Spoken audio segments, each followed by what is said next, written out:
Quelle place l'épouse de Christ prend-elle avec son futur époux? Comment les rôles sont-ils partagés dans leur relation? En d'autres termes, de quoi décide-t-elle et de quoi décide Dieu? D'une manière générale, comment l'unité se manifeste-t-elle? Alors si on regarde le christianisme aujourd'hui, les soi-disant croyants décident. Et ils décident en fait de beaucoup de choses, pour ne pas dire de tout. À plein de niveaux, ils voient leurs choix comme des choix inspirés, et ils voient des signes comme des confirmations. Mais ils prennent leur désir pour ceux du Père. Ils prient et ils demandent au Seigneur comme s'il lui ordonnait de faire telle ou telle chose. Ils agissent sans humilité, comme s'ils avaient reçu un pouvoir spécial venant du Père. Leurs supplications ressemblent à des réclamations vis-à-vis de leurs droits légitimes de chrétiens. Ils s'inquiètent de ne pas avoir reçu alors qu'ils ont demandé plusieurs fois. Et certains même veulent prendre Dieu au mot en commençant leur prière par « Seigneur, tu as dit dans ta parole ». Alors pour tout ça, rien d'étonnant. L'Église est dans le monde et ils agissent pareil. Ils réclament leurs droits avant de manifester leurs devoirs. Mais une épouse de Christ est humble et elle est soumise à son époux. Et ce n'est pas elle qui prend les grandes décisions comme les petites d'ailleurs. Une épouse s'emploie par conséquent à respecter son rôle comme son éducation lui a apprise. Alors attention, derrière le mot éducation, je ne parle pas ici d'une éducation religieuse, mais de ce que le cœur pousse à faire régulièrement chez une femme mariée, aimante et soumise. Une épouse s'occupe de faire en sorte que sa maison soit toujours propre, toujours bien rangée, et que les brèches soient réparées. Dans le concret, l'épouse remet les choses à leur place en privilégiant ce qui est saint, vrai, honorable, digne de louange. Et là, bien sûr, je fais référence à l'amour, à la douceur, à la bonté, à la patience, à la bienveillance. On remarque bien ici les fruits de l'esprit. Et cette épouse, elle jette ce qui n'est pas de son caractère, c'est-à-dire l'orgueil, la convoitise, l'idolâtrie. Si elle remarque une inquiétude traverser son esprit, si ses yeux ne regardent plus en face, mais vers le sol, c'est que son cœur se trouble alors, et c'est que la honte l'envahit. Elle sait tout de suite que son époux lui montre une dégradation, que son époux lui montre un trou formé par un péché et qu'il faut colmater au plus vite. Alors elle le colmatera, oui, mais en le confessant et en s'en écartant de lui. Elle enlève ainsi les tâches, elle se nettoie elle-même, puisque c'est elle la maison. C'est elle le temple du Seigneur. Et elle sait que l'Esprit la purifie en retour. Ensuite, cette épouse va sur les chemins, elle va chercher ceux qui viendront à sa table, pour qu'elle soit remplie de convives. Luc 14, 23. Elle ne cherche pas son intérêt. Donc, elle n'a pas de critères prédéfinis, elle ne sélectionne pas, mais elle laisse son mari lui amener celles et ceux qui viennent à elle. D'ailleurs, elle est étonnée. Elle est étonnée de voir que parmi ceux qu'elle croyait venir, beaucoup ne le désirent plus. Et beaucoup trouvent des excuses ou des occupations. Alors, sans préjugés, sans exclure personne et sans juger sur l'apparence, elle ouvre sa porte. Elle ouvre sa porte à des convives de diverses nationalités, de diverses religions, qu'ils soient riches ou pauvres, peu lui importe. Elle n'a peur de rien. Comme le dit le proverbe 28, elle a l'assurance du jeune lion.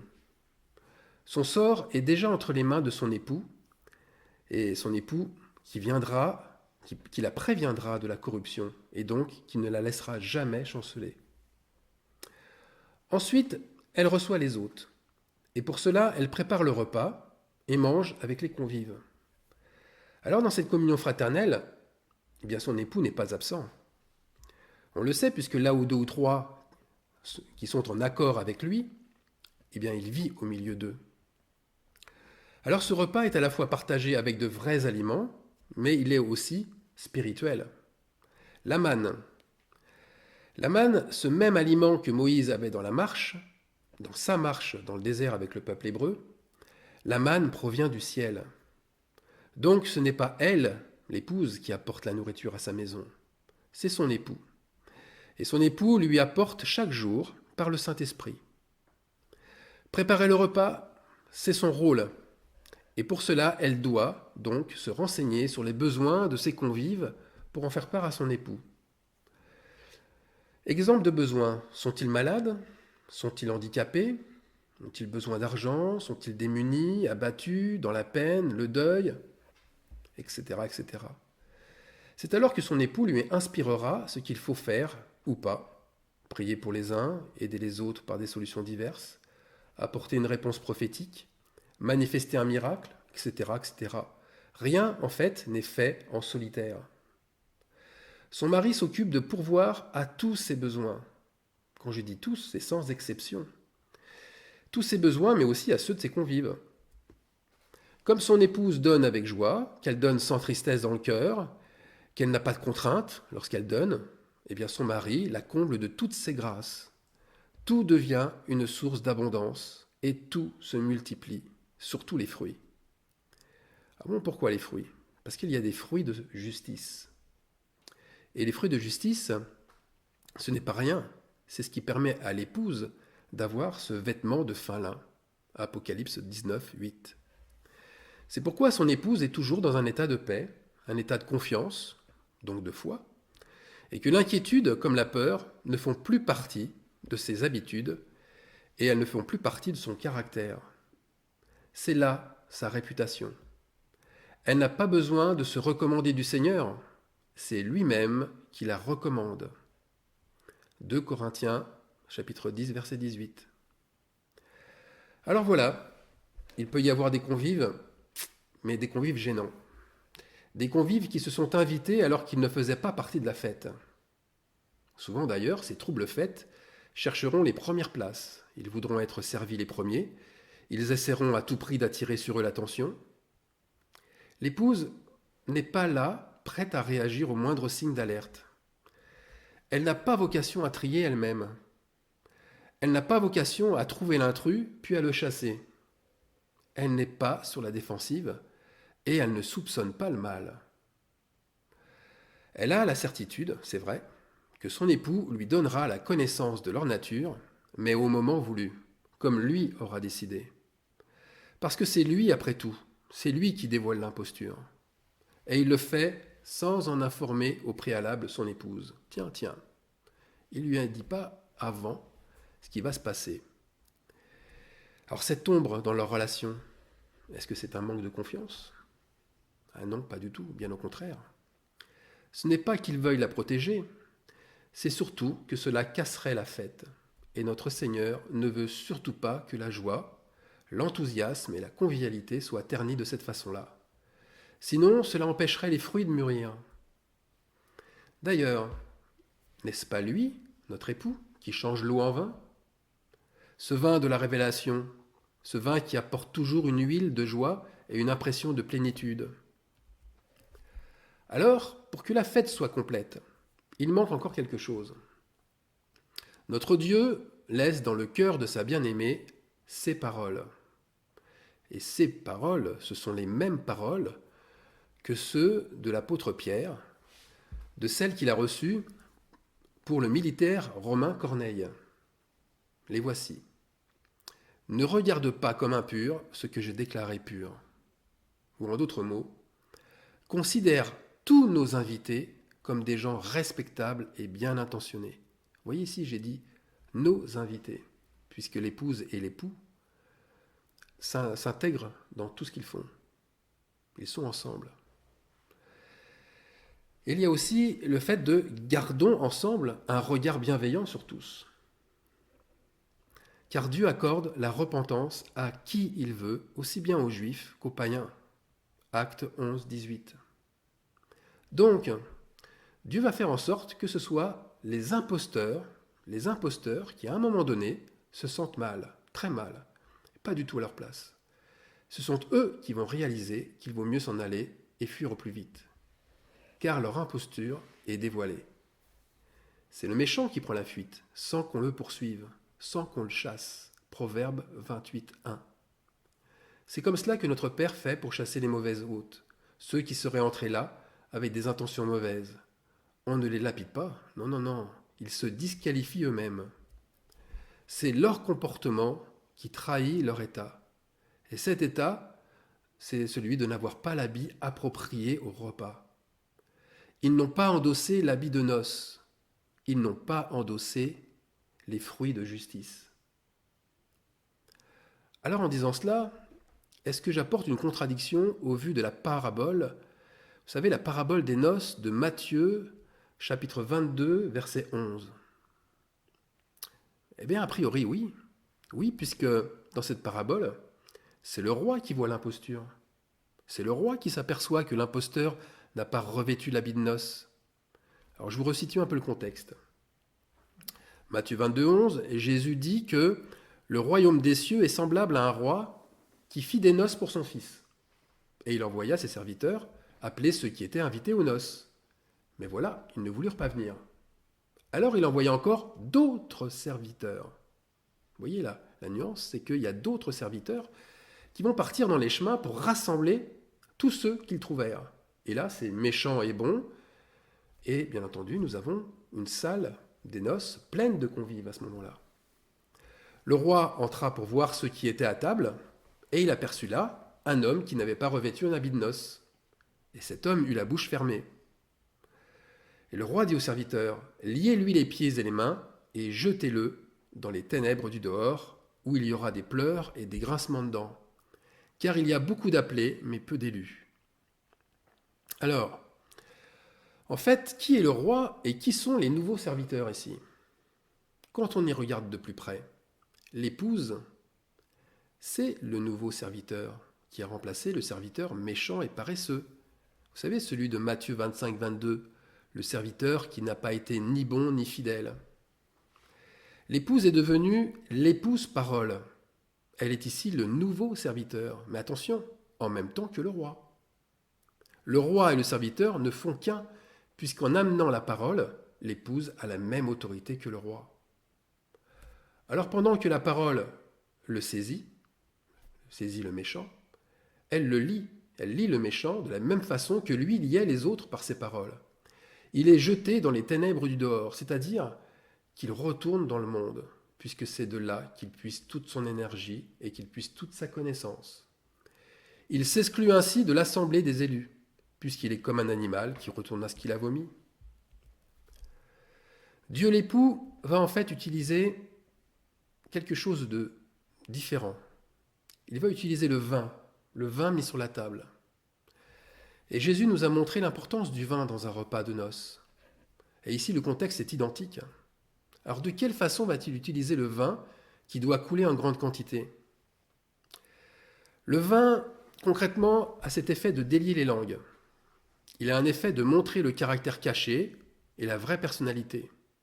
Il rend les uns amers, offensants, les autres colériques, d'autres encore violents et agressifs. Eh bien, c'est ce que fait aussi le vin de la révélation. Il déclenche l'expression adéquate qui dévoile la vérité. Le vin montre le faux pain brisé. La révélation dévoile ce qui montre une fausse humilité ou un faux sacrifice. En prenant le vin pour commémorer la scène, Jésus n'a jamais choisi un aliment au hasard. En associant le vin au sang de l'alliance, il savait que le vin signe l'alliance scellée, cette alliance scellée de son sang, mais aussi que le vin signe une autre alliance, une alliance rompue, brisée. Jésus-Christ a scellé l'alliance avec 11 disciples, et il l'a brisée avec un seul. On connaît tous son nom, Judas Iscariote. Voilà comment notre Seigneur partage sa gloire avec son épouse. Il fait en sorte que son repas, que ses noces, soient aussi un temps de jugement, où seront scellées des alliances, pendant que d'autres seront rompues, pendant que d'autres alliances seront cassées. Eh oui, et ça se passe comme ça pendant la cérémonie du mariage divin. Regardez ce qui se passe lors d'un mariage juif. C'est la même chose.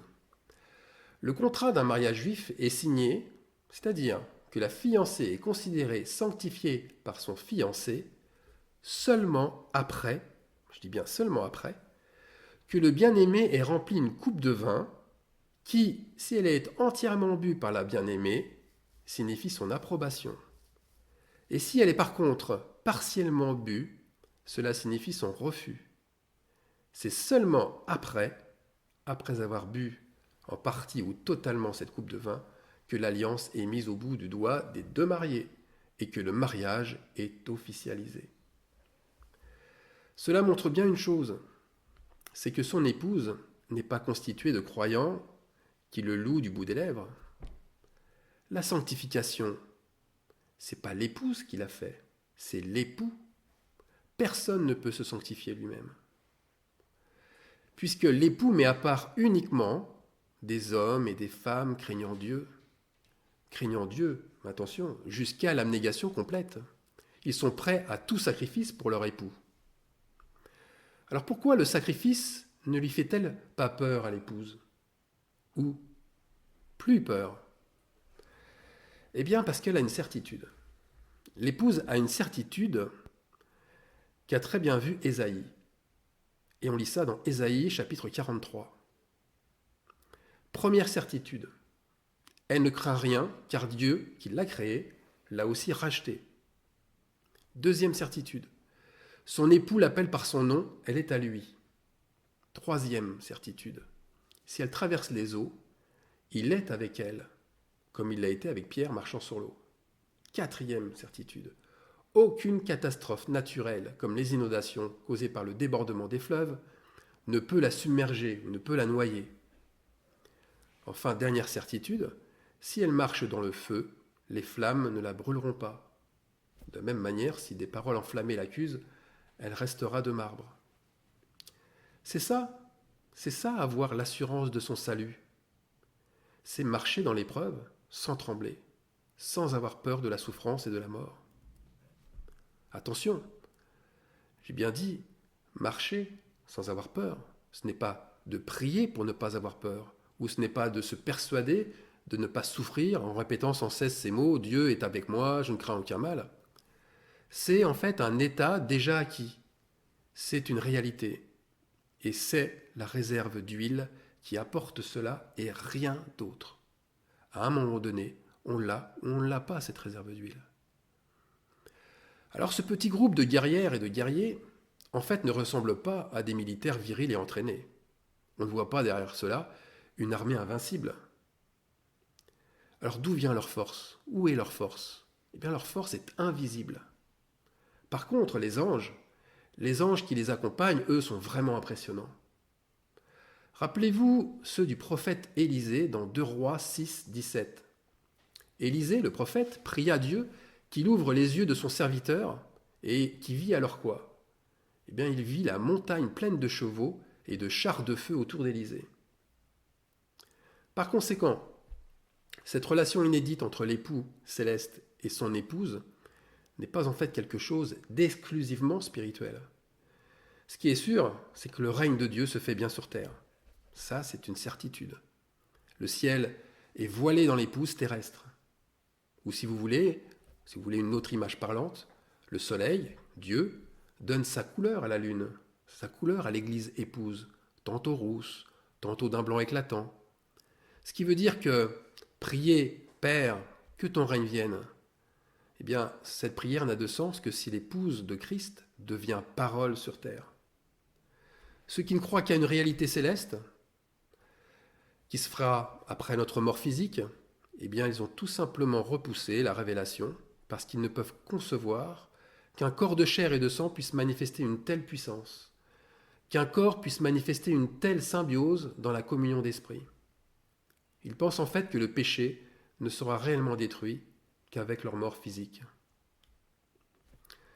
Mais ils se trompent. Ils se trompent et en cela, ils montrent leur folie. Pourquoi leur folie? Parce que ce sont des vierges folles qui manquent d'huile. Parce que leur vin est pour elles mauvais. Le vin, en ayant une odeur de mort et non de vie, dévoile dans leur cas l'apostasie. C'est ce que j'ai dit juste auparavant. Cela dévoile un caractère humain et non un caractère divin. Or, ce n'est pas une doctrine, c'est la réalité des événements. Je le dis car c'est ce qui se passe à la 11e heure. Les serviteurs méchants et paresseux, tout comme les vierges folles, c'est la même chose, ou les soi-disant croyants, ils seront confrontés à cette réalité-là. Mais pour l'épouse, quel temps de lumière, quel temps de puissance, quel temps de liberté et de délivrance. Tous ceux qui la verront sauront que c'est une race bénie de Dieu, pour employer les termes d'Ésaïe 61. C'est le salut et la louange qui germera en présence de toutes les nations. C'est le trône de Dieu enfin révélé sur terre dans toute sa puissance. Les 4 êtres vivants d'Apocalypse 4, unis dans l'épouse et son époux, là, aux noces de l'agneau. Premièrement, l'enseignement du Père, c'est-à-dire le vin. Deuxièmement, la communion fraternelle. Troisièmement, la fraction du pain. Et quatrièmement, les prières. Acte 2, 42. Voilà les 4 êtres vivants. Alors heureux ceux qui sont invités au festin des noces de l'agneau. Amen.